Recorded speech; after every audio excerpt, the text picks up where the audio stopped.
Olá, povo de Deus, a paz do Senhor. Olá, você que não tem uma religião, a paz do Senhor.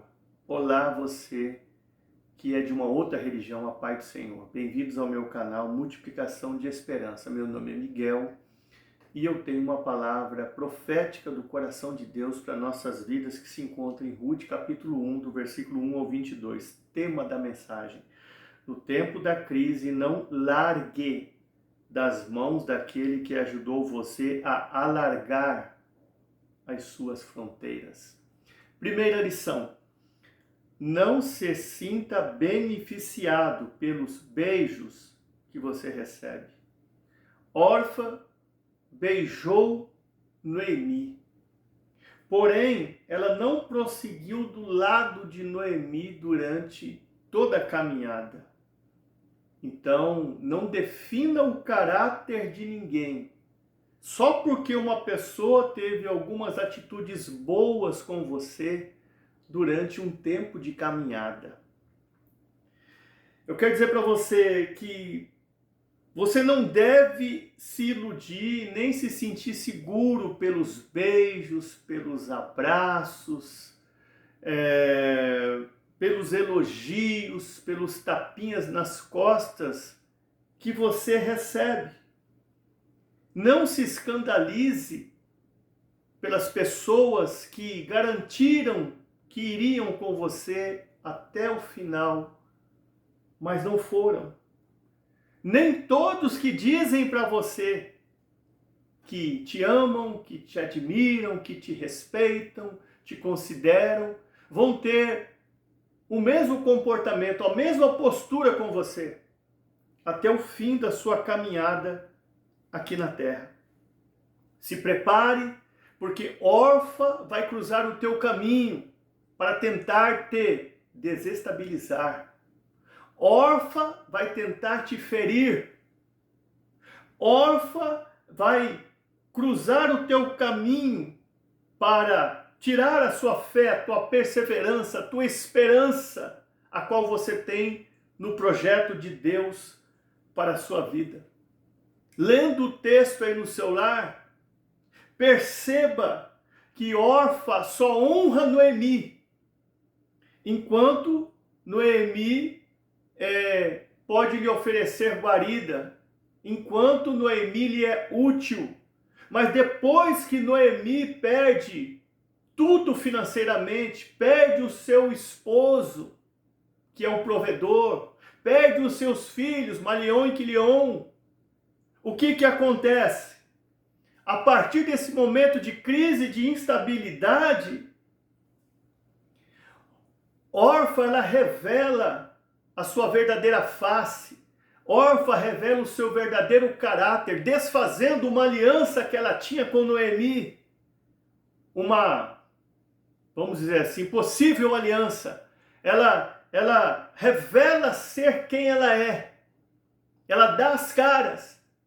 E no momento de pressão, ela abandona a Noemi. A crise revelou para Noemi quem era a Orfa. Eu quero dizer para você que a crise, ela nos força a usar um potencial escondido.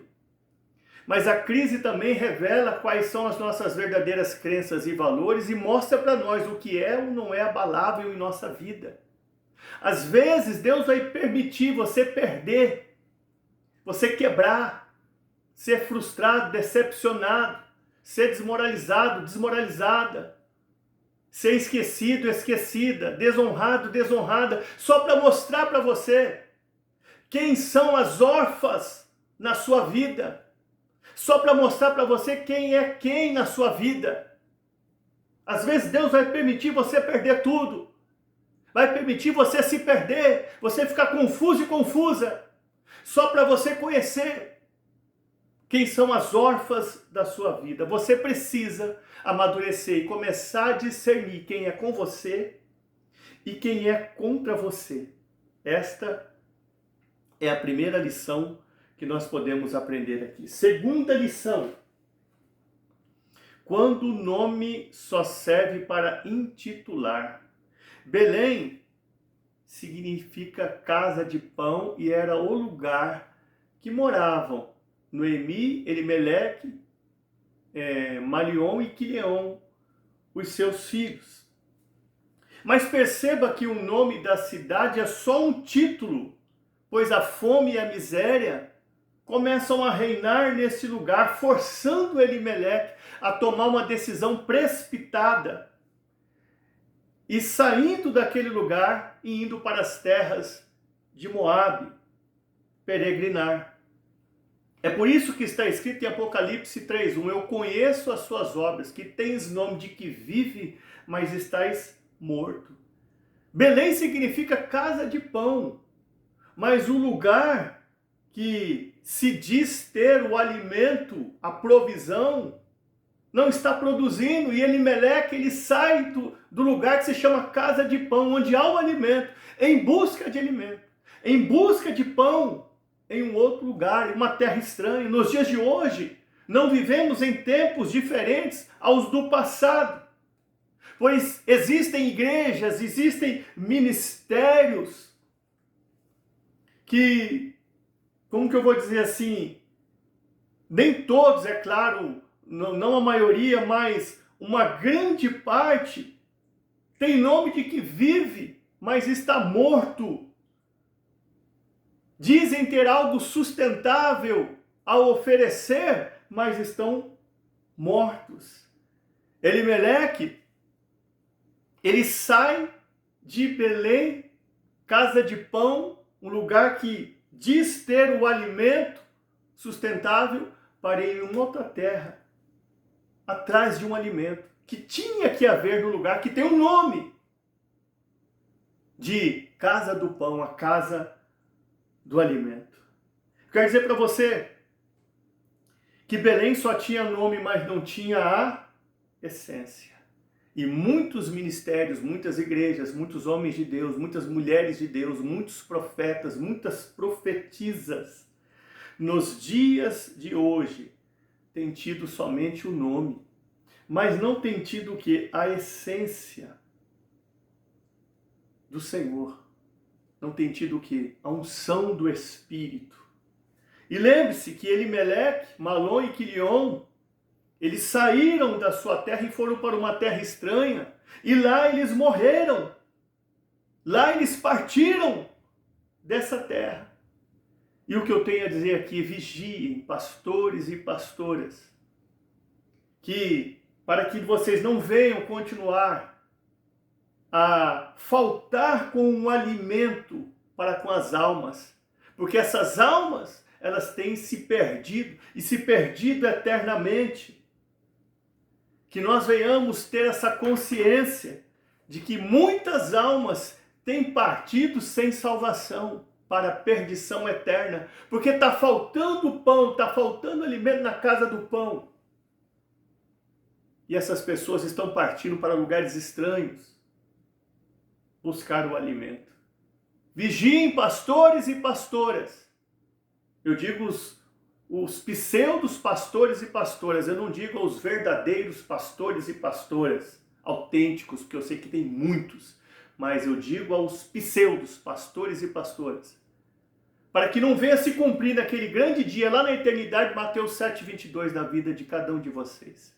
Senhor, em teu nome profetizamos, Senhor, em teu nome fizemos muitas maravilhas, Senhor, em teu nome nós ganhamos muitas almas, apartai-vos de mim, malditos para o fogo eterno, porque eu não vos conheço. Terceira lição. Daqui eu não saio, daqui ninguém me tira. Eu acabei de narrar que muitas pessoas estão saindo das igrejas e dos ministérios porque não tem pão, não tem alimento. Isso é verdade? Sim, é verdade. Mas existe um outro lado da moeda que nós precisamos ver também, porque Belém também simboliza todos os ministérios da face da terra que passam pelas crises e também passam pelo crivo de Deus. Então, de alguma forma, não é porque também a crise se instalou no meu ministério, na minha igreja, que eu vou sair desse lugar e vou para outros lugares buscar o pão. Não é porque o crivo de Deus se instalou na minha igreja, no meu ministério, na congregação a qual eu faço parte, que eu vou abandonar o barco, sair daquele lugar e ir buscar pão em um outro lugar. Nós não podemos ser órfã que vira as costas para Noemi. Nós precisamos ser Ruth, que caminha de mãos dadas com Noemi. Deu para você compreender isso? Então, muitas das vezes nós não entendemos, mas a crise se instala em nossas vidas para nós permanecermos no lugar e não sairmos do lugar. Às vezes, a crise, ela não é um sinal para você sair do lugar. A crise é um sinal porque Deus quer te usar nesse lugar. Quer um exemplo disso? Eu dou um exemplo aqui para você. Gideão. Lá em Juízes capítulo 6, a crise se instalou em Israel. Os medianitas viam, oprimiam o povo e tudo que eles plantavam, os medianitas colhiam. O povo de Israel, sentindo-se oprimidos, saíram do lugar que eles estavam vivendo e foram viver nas cavernas. Gideão, ele permaneceu no lugar que ele vivia e foi malhar trigo no largar. E por ele ter tido essa atitude de permanecer no lugar que ele estava na crise, Deus o honrou, levantou um exército para ele e ele venceu os medianitas. Eu quero dizer para você o seguinte, eu acredito que Gideão disse isso: daqui eu não saio, daqui ninguém me tira.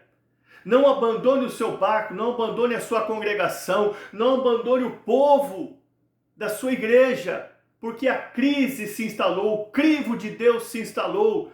Deus quer te usar aí neste lugar. Deus quer te dar honra aí neste lugar. Eu não sei que tipo de crise instalou na sua vida, ministério, na sua congregação, mas seja Ruth, que vai com Noemi até o fim de mãos dadas. Não seja órfã, que abandona, que vira as costas, que sai do barco e que deixa a desejar. Você se lembra de Lucas 24, 49? Eis que vos envio a vós a promessa de meu Pai, ficai na cidade de Jerusalém, até que do alto sejais revestidos de poder. Aí você lembra de Marcos 16, 15? Portanto, ide por todo o mundo, pregar o evangelho a toda criatura. Tem tempo de ficar e tem tempo de ir. Quarta lição: não permita que as suas necessidades o transformem em uma pessoa nécia. No momento do desespero em que Elimeleque não consegue suprir as necessidades da sua família em Belém, que é a casa do pão, imprudentemente, sem orar, ele sai sem pedir direção para Deus e ele vai peregrinar nas terras de Moabe, que era a terra do incesto que ocorreu entre Ló e suas filhas. Então ele vai para a terra do pecado. Deu para você compreender aí? Perceba que a necessidade de Elimeleque o fez agir de uma forma nécia. O que é uma pessoa nécia? Uma pessoa ignorante. Então você entenda aí que a necessidade de Elimeleque fez ele agir de uma forma ignorante. Foi isso que aconteceu naquele episódio em que Jesus ele exorta os discípulos lá em Lucas 24, 25, dizendo: honestos e tardos de coração para crer tudo que os profetas disseram. Mas um pouco mais adiante ele direciona os discípulos a compreenderem o que ele queria dos discípulos. Lucas 24, 49, eu acabei de citar.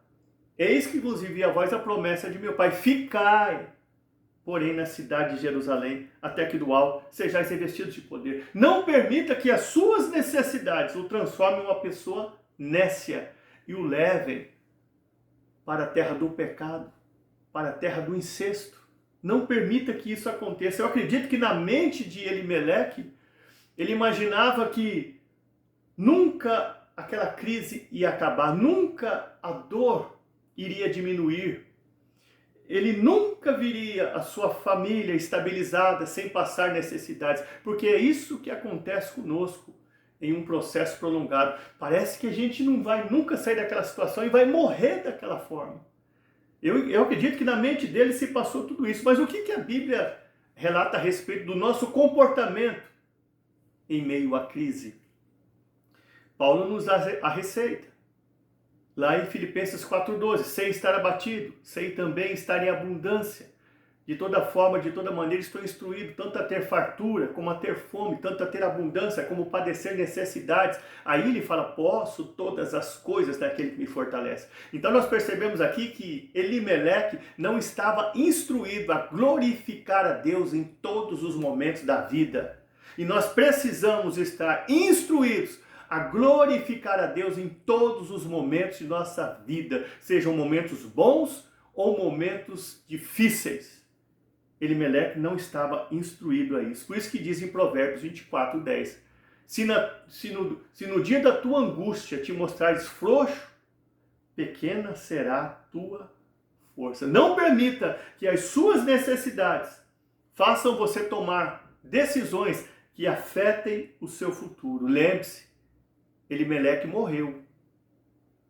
Só que a sua decisão não afetou só ele não, porque morreram também Malion e Quilion. Então não permita que as suas necessidades afetem o seu futuro. Quinta lição, e olha o tempo. Quem foge da crise cria a oportunidade de estagnar-se. Olha, mudar de área geográfica para se livrar dos problemas não é a solução.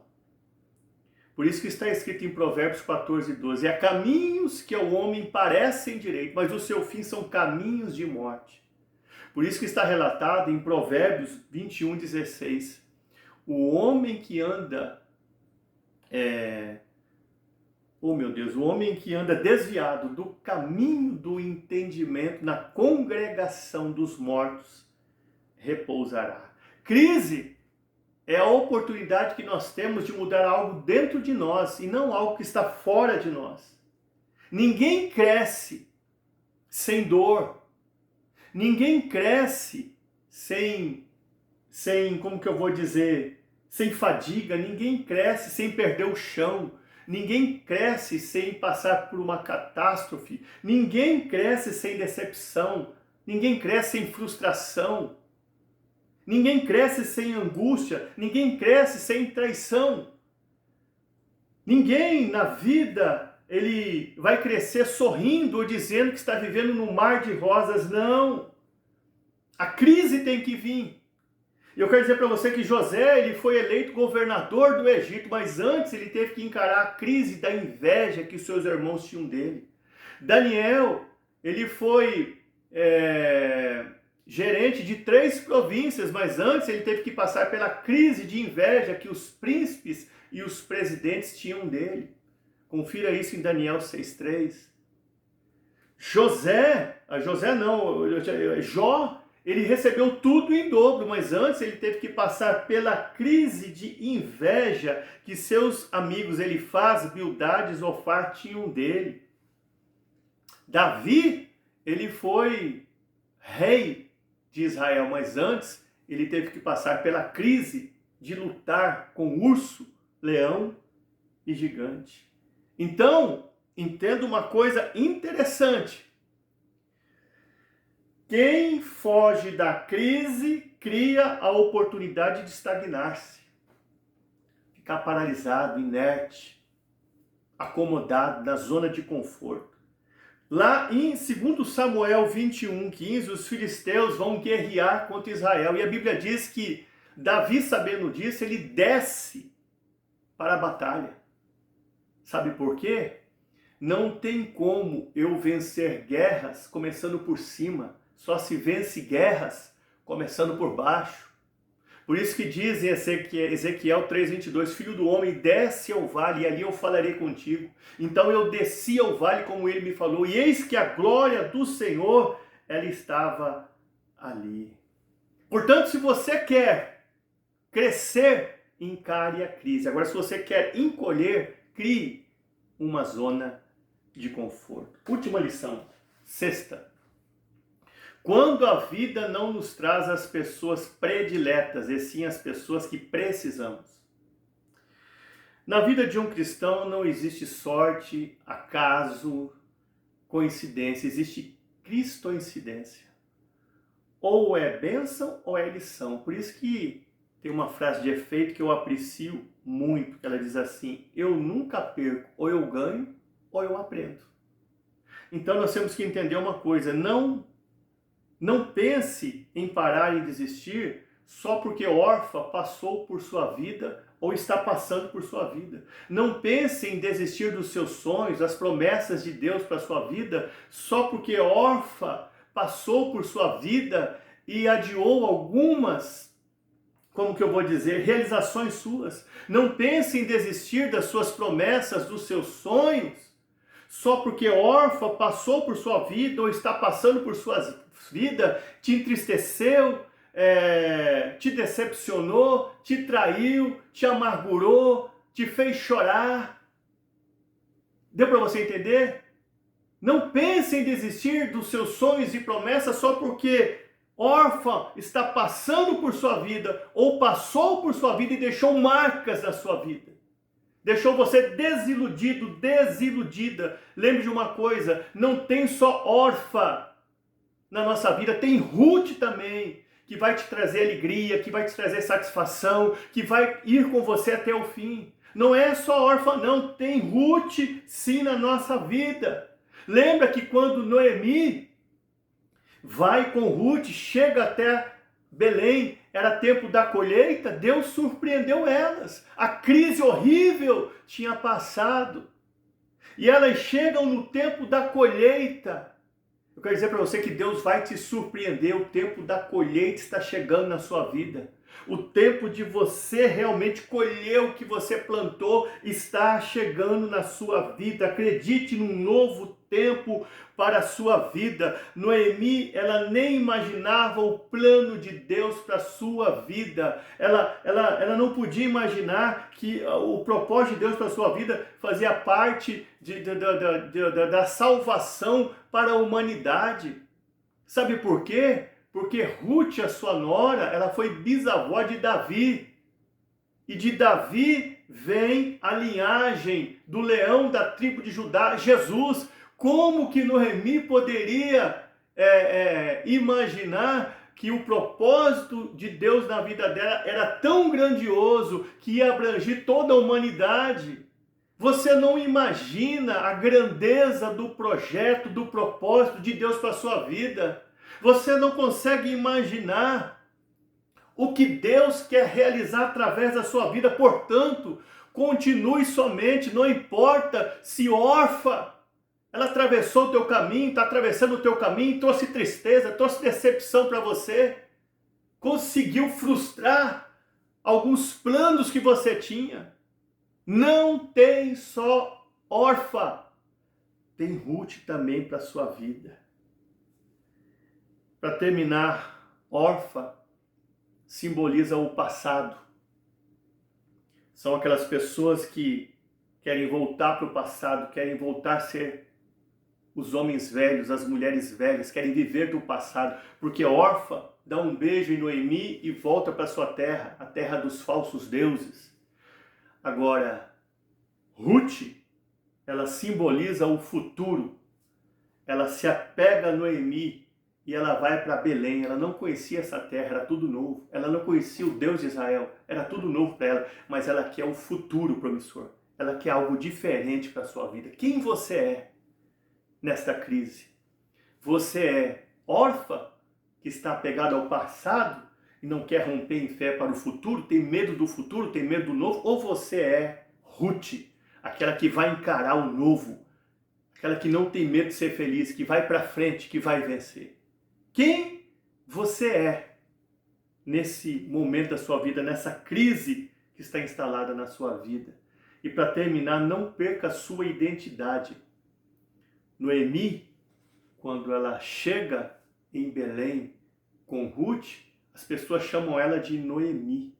Ela fala, não me chameis Noemi, me chameis Mara, que significa amargura. Quantos crentes que passaram por crises, pelo crivo de Deus, por processos dolorosos e pararam, porque se amarguraram com tudo que aconteceu, estão amargurados até hoje. Mas não permita que isso aconteça. Não perca a sua identidade nesta crise que você está passando. Fiquem todos com Deus.